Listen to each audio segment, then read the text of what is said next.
Almost. Up. You leaning back or you leaning forward? There you go. Feet spread apart. There you go.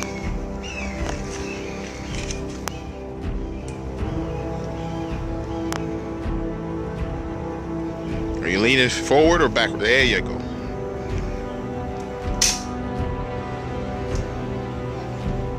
Keep trying.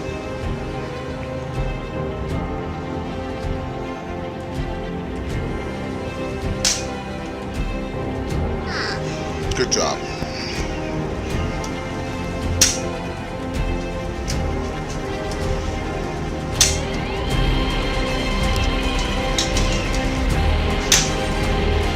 Right in the middle. Oh.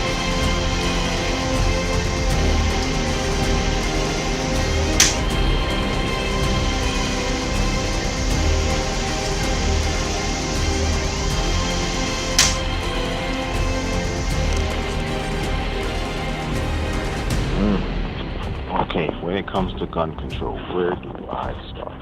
It's the deal. Criminals are going to have theirs, no matter what you do. Laws are not for criminals. Laws are for law-abiding people. Law-abiding people don't kill people without a reason. Gun owners, you don't see, rarely, if ever, the media that would cover how many times somebody saved somebody's life because they were carrying, or how many times an innocent person was saved or lay on. It's like everything is geared to get you to think a certain way. You hear about guns when there's a mass shooting. You hear about guns when somebody's breaking the law every day. You hear about guns if the cops shoot somebody, provided the color's correct. But you never hear about the billions of stories where the innocent were able to survive because they had a gun. And you're not going to hear how many times, say there's a story, Tim Black, if you look at it, like, you don't hear nothing about that. You know, nothing. And a number of African-American activists are speaking out against gun control laws currently being proposed.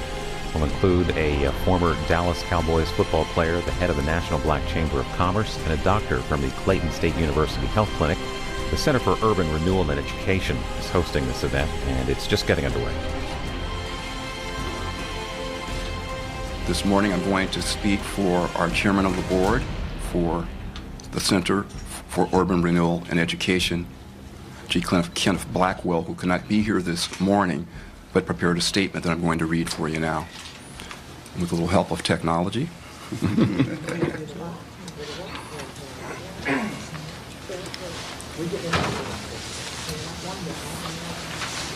The Second Amendment is a fundamental right enshrined in that sacred list of liberties in our Constitution that we call the Bill of Rights.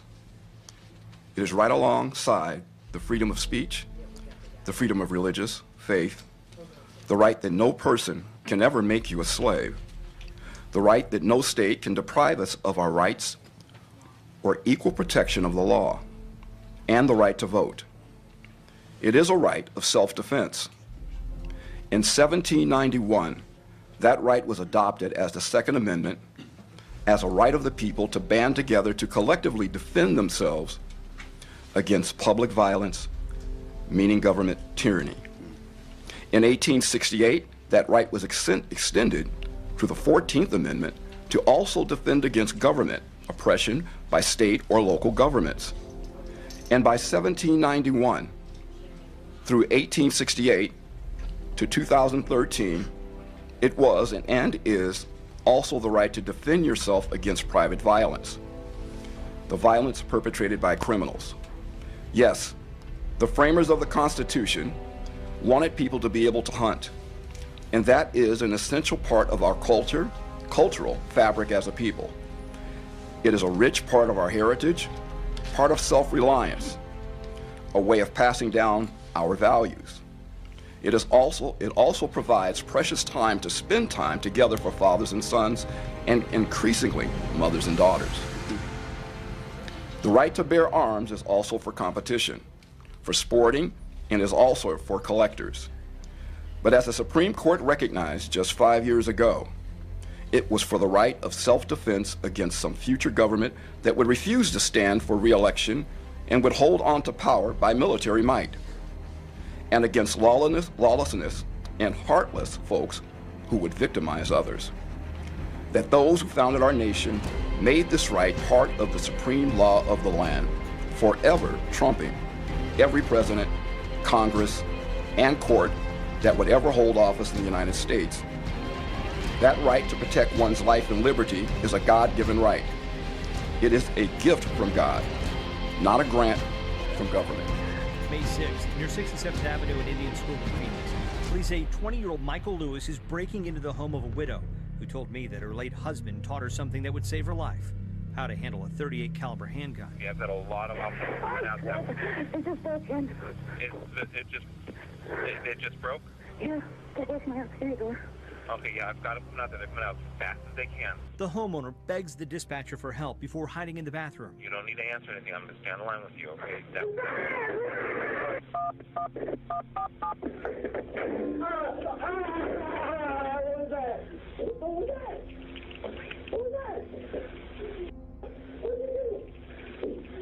What happened? What did you do? Did you use the beat me up and shit there? What did you tell me right now for? Oh, no. I shot him. You shot him? Yeah. Oh my God. Okay, I've got them. I've got everybody coming out for help, okay? Please hurry.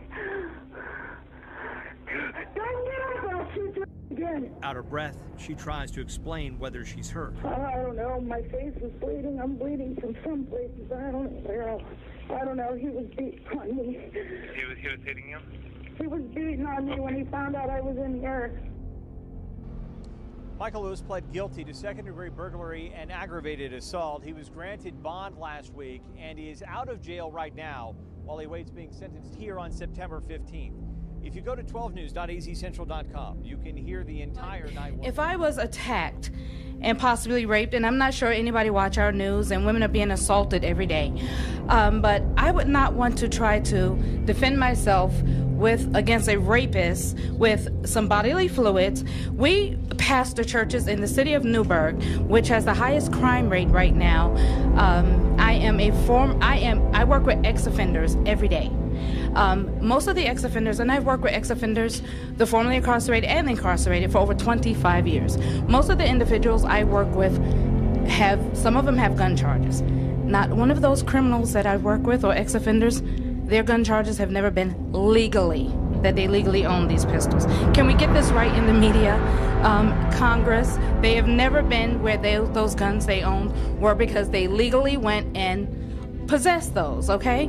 Now, if I had an attacker come against me, I don't think any of those men who will corner me, I would say, I have a pen and this is gonna stop you, or I'm gonna pee my pants and this is gonna stop you from raping me. I'm gonna pull out my .38 that I legally own, and I'm gonna aim for center mass or whatever, and I'm gonna shoot them, and that's gonna stop him from assaulting me. And I think when I go home that evening, my husband is gonna be comfortable that I did that. My husband takes me to the range, and we go to, there's a couple of ranges where we live, and that makes him comfortable that I am trained to use those firearms. Nightmare begins. He appears to have a gun in his pocket and orders her to hand over all her cash. But that's not all he wants. He also orders her to come around from behind her. I got real nervous and I said, why? I've already given you the money. There's nothing else. And by then I was terrified. So terrified that she does something she's never done in her life.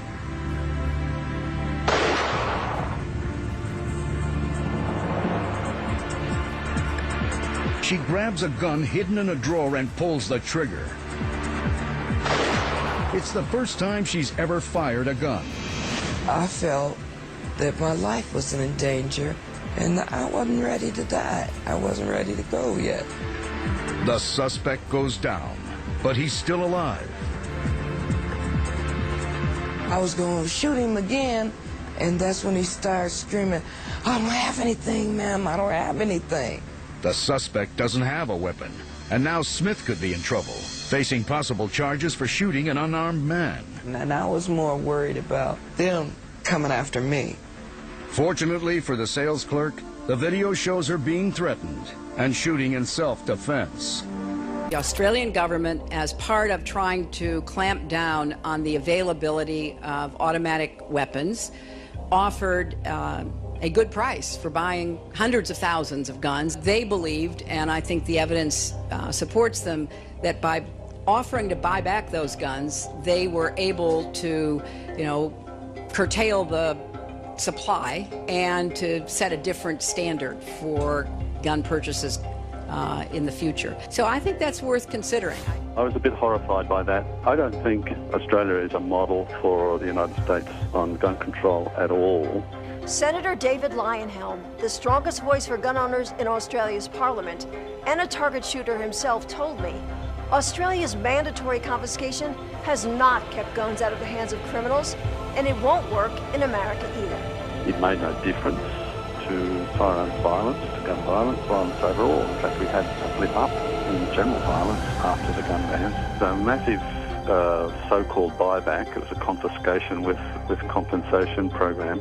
Semi-automatic rifles and shotguns and pump-action shotguns were essentially prohibited. It also removed the right to own a gun in any state in Australia for self-defence. We're a nation of victims.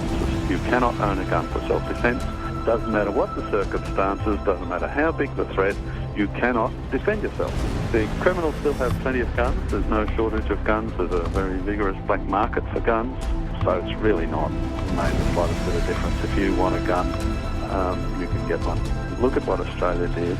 It's a defenceless country. It's not something that any country should contemplate. It's completely disarming the population. Think about it. Think about it.